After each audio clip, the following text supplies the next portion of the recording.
Salve, rapaziada. Tá aqui o nome da aula. Vamos direto ao assunto aí sem enrolação. Seguinte, quando a gente comenta de colocação pronominal, é evidente que nós estamos tratando de um assunto bastante reincidente, chamado pronome.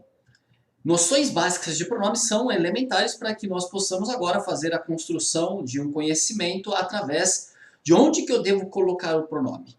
Então, quando a gente analisa esta questão aqui mais ligada à parte aí pronominal, mais ligada à parte pronominal, o que eu quero que vocês atentem é que depois de um certo tempo nós começamos a perceber que nós voltamos a abordar alguns detalhes, pontos gramaticais, por um outro ponto de vista. Então eu volto a ver em colocação pronominal o pronome, a gente volta lá em sintaxe, a parte sintática dos pronomes, não é? Encontrei a mulher, encontrei a, vou refazer o texto, vou refazê-lo. E a parte de pronome a gente também retoma em regência, oração adjetiva, e agora nós vamos aí para uma parte que, caso você tenha como objetivo aí de vida principalmente ser bem sucedido no Enem, eu considero bem importante esta aula. Que deixemos bem claro, né? O Enem não é uma prova muito gramatical, mas é ao mesmo tempo, porque a gramática ela vai ser extremamente cobrada na redação.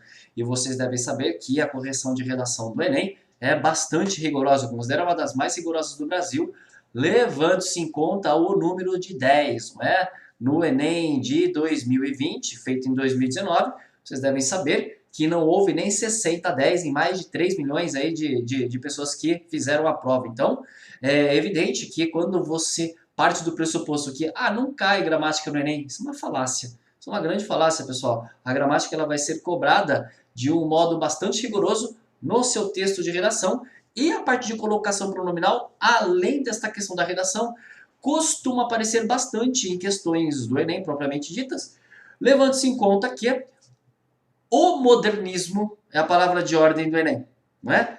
E se você observar essa questão de oralidade e norma culta, um dos principais embates é a colocação do pronome, né? Me dá um cigarro, dê-me um cigarro, para lembrar o poema Pronominais do Drummond. Neste caso, é uma reflexão bastante presente no século XX, e é evidente que o Enem, por ter uma grande influência modernista de buscar a diversidade da linguagem brasileira nos mais diversos territórios, vai ser cobrado também aí na forma de testes. Não se enganem, tá, pessoal? Isso aqui costuma aparecer também. Aliás, cá entre nós, é evidente que a prova não é muito gramatical, mas esse assunto aqui aparece. Tudo bem? Então vamos aí a algumas considerações em relação à posição do pronome. É evidente, pessoal, vamos pensar a gramática em algo não estanque, não categorizado unicamente na própria gramática. Vamos elaborar aqui, tá, pessoal, principalmente a ideia de que você deve aproveitar esses conceitos e extrapolar, não é? Eu garanto para vocês que esta é uma aula que eu estou dando para a vida de vocês. Vocês vão usar isso daqui pelo resto dos seus dias quando estiverem escrevendo.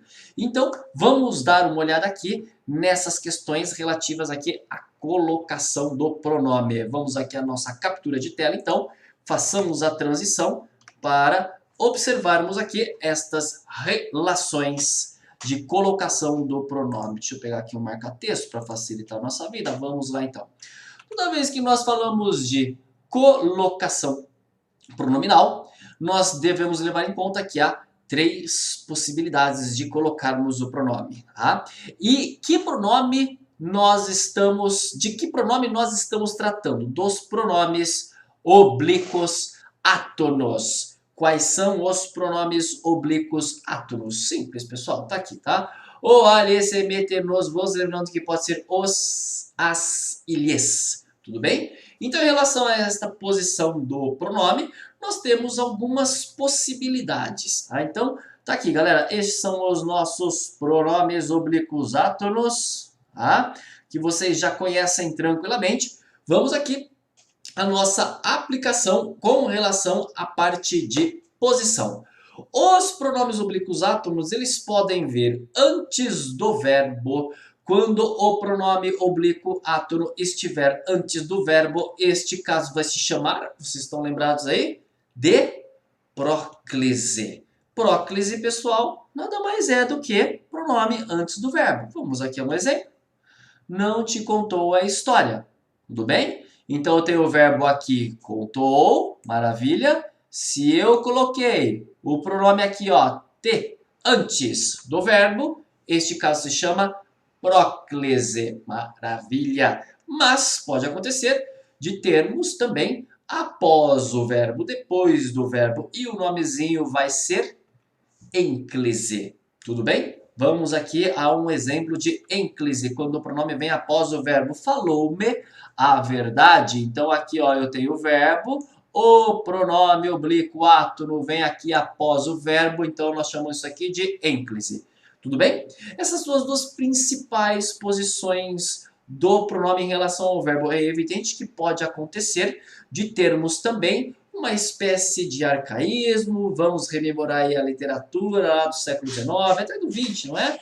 E isso vai aparecer através do seguinte, não é? Quando o pronome divide um verbo, o nome disso é mesóclise, Mesopotâmia, meso é meio, mesóclise é o pronome no meio do verbo. Nós temos dois casos, nós não usamos muito isso, por quê? Porque é bastante formal. Tá?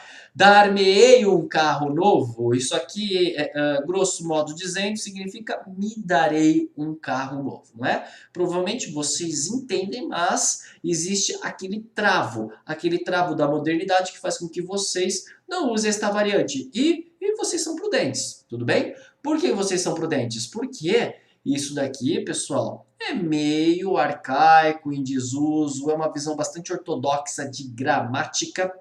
E cá entre nós, eu peço para que vocês evitem a mesóclise num texto de redação. Senão eu vou pensar que foi o seu bisavô que fez a sua redação. Tá? Ela vai cheirar um pouco a naftalina, embora possa ter boas argumentações. Então veja que a maneira mais fácil de você se exprimir e a mais louvável é a simples, não a simplista, a maneira simples. Geralmente eu recomendo para as pessoas realizarem leituras de jornais e observem os articulistas, os cronistas, filósofos, escritores, veem como eles tentam se aproximar da oralidade, de uma conversa amena e as mesmas vezes tratando de assuntos graves. Se você colocar a mesóclise, nossa senhora, isso aqui vai parecer sei lá, um congresso na Academia Brasileira de Letras com um Machado de Assis ressuscitado.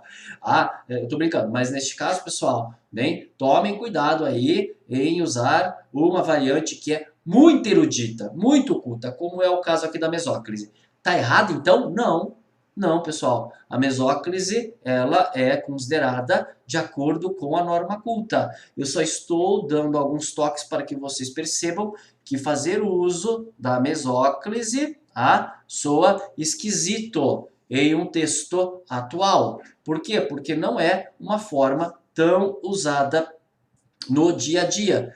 Onde que vocês encontram bastante mesóclise? Na Bíblia. Bom, já dou esse exemplo, né, para que vocês percebam como que isso daí é, digamos, não vou dizer antiquado, mas cheira a arqueologia, vai, digamos assim. Tá? Então tá aqui, pessoal, essas são as três formas. Nós temos a próclise, a ênclise e a mesóclise. Vamos então aí observarmos aqui os nossos casos de próclise. Tá? São os casos mais significativos, os casos que mais abundam, digamos assim, com várias regrinhas. Lembrando que próclise é quando o pronome vem antes do verbo. Bem, como é que funciona casos de próclise? Por atração. Tudo bem? Vamos entender o que é isso daqui. Nós temos palavras que atraem. O primeiro caso de atração que eu vou passar para vocês é o caso de palavras negativas. Seja qual for a palavra negativa, não, nunca, jamais, nada, absolutamente, essas palavras negativas sempre vão atrair o pronome. Vamos aqui a alguns exemplos. Nada nos preocupa. Olha aqui, pessoal, nada, que é esta palavrinha negativa. Isso daqui também é um pronome indefinido. Daqui a pouco a gente volta nesse papo. Tá? Vai atrair o nos. Agora aqui, ó, não me abandone, não me desespere. O não também serve de atração.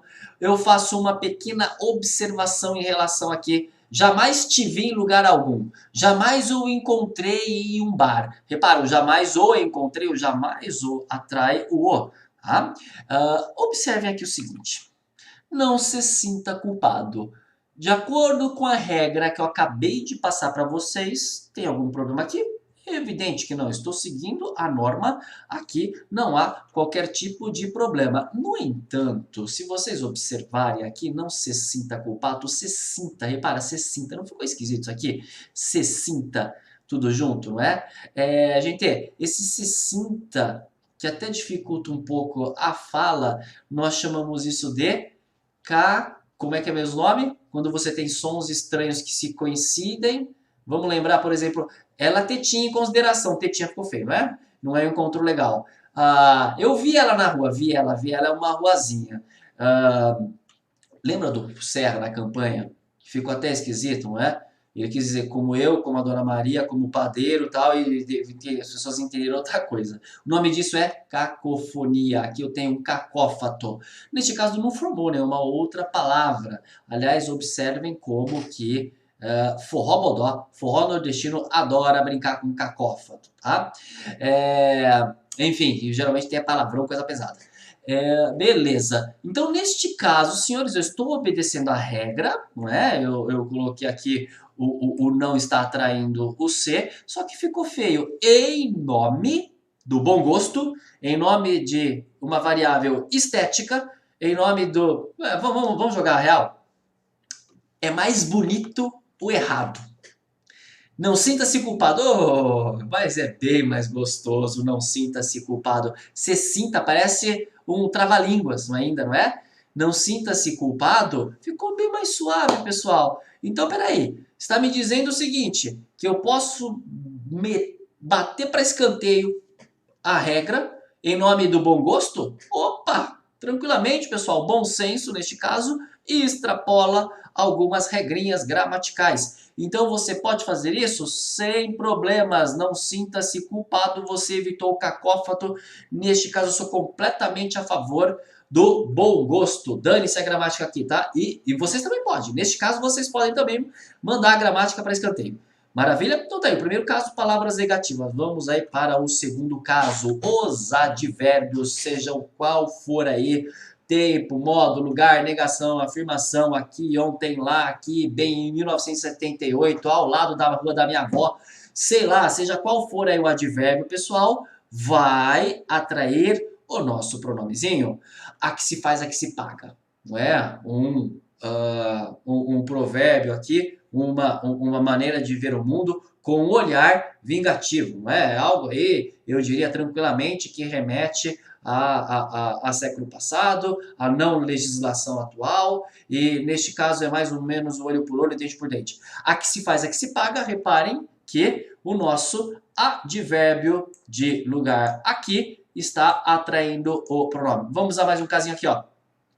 Isso aqui é o nome de um filme, Nunca Te Vi, Sempre Te Amei. O nunca é partícula negativa, lembra, pessoal?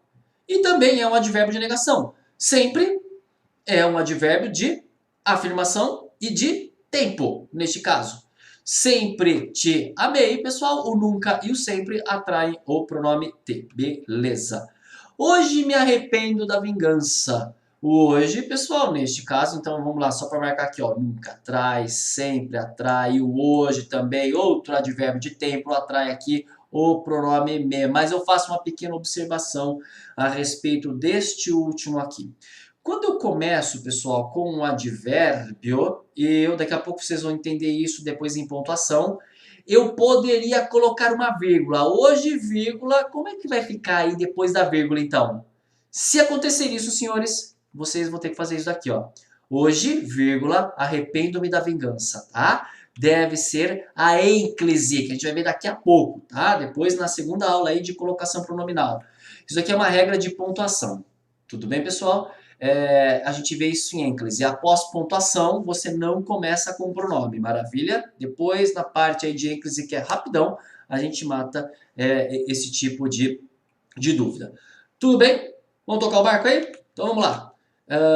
Estes pronomes sempre atraem também o pronome obliquo-átono, indefinidos, relativos, demonstrativos. Os exemplos de indefinidos, todos, nenhum, alguns, poucos, ninguém, alguém. Relativos, que, quem, qual, onde, cujo, cujos, cuja, cujas. Demonstrativo, este, esse, aquela, isto, isso. Estes pronomes, pessoal, por regra, sempre vão atrair os pronomes oblíquos átonos. Vamos dar uma olhadinha aí, então? Olha só. Isto me pertence. Ninguém o leva a sério. O ninguém também é negativo, né, pessoal? Veja como tanto faz aí agora o conceito. O ninguém, o nada, tá? Seja advérbio, seja... eu falei do nada, né? Seja advérbio, seja pronome indefinido. Se for negativo, vai atrair do mesmo jeito. Bem, mas no caso aqui, ó, o homem que a ama, o homem o qual a ama, este que aqui, senhores, é um pronome relativo, vai atrair, bem? A festa onde te vi pela primeira vez, o onde, pessoal, novamente, é outro pronome relativo, atrai, por isso que vem desse jeito aqui, bem? Então, isto, ninguém, todos os pronomes aqui grifados, pessoal, atraem o pronome oblíquo átono, tudo bem? Tudo, o duro é lembrar, né? Eu sei, pessoal, mas é uma questão de costume, tá? Depois aí fica um pouco mais sólido com o treino, com a produção de exercícios. Conjunção subordinativa. Lembra, pessoal, da parte de oração subordinada? A conjunção, ela pode ser a conjunção integrante, né? Que é o que ou se, ela disse que estava feliz, ou as conjunções adverbiais, porque, visto que, embora, ainda que, a proporção que, a medida que, quanto mais, menos... Não sei, pessoal. Que, quando, porque, se, embora, como eu já havia dito aqui. Essas conjunções sempre servem de partícula de atração para o nosso pronome oblíquo átono. Disse que me daria tudo. Então, olha aqui, galera. Vamos lá, vamos fazer a seguinte reflexão. Eu falei que o que pronome relativo atrai. O que conjunção também atrai. Vamos guardar da seguinte maneira que eu acho mais fácil. Que sempre atrai pronome oblíquo átono. Acabou. Tudo bem? Seja qual for o que, conjunção ou pronome relativo, vai atrair aí o pronome oblíquo átono. Quando lhe disse a verdade, quase caiu de costas. Olha o quando aí, pessoal, também aqui nós temos uma conjunção adverbial temporal atraindo. Procurou tanto que a encontrou. Aqui eu tenho uma ideia de consequência, né? Uma conjunção adverbial consecutiva. Está atraindo a também. Uma pequena observação.